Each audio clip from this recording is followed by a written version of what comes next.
செய்தி. வணக்கம். விவி செய்திகளுக்காக ஊர் செய்திகள் வாசிப்பது ஸ்பர்ணா.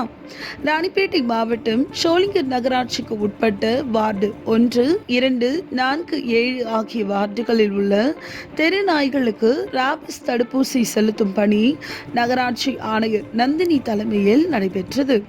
இந்த பணியை நகரமன்ற தலைவர் தமிழ்ச்செல்வி அசோகன் பார்வையிட்டார்.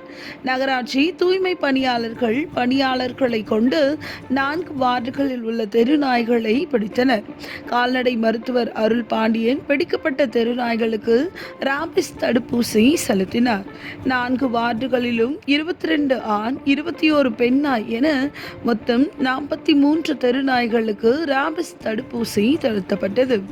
அப்பொழுது நகராட்சி சுகாதார ஆய்வாளர் தேவிபாலா, களப்பணி உதவியாளர் நாராயணன் மற்றும் நகராட்சி தூய்மை பணியாளர்கள் என பலர் உடனிருந்தனர்.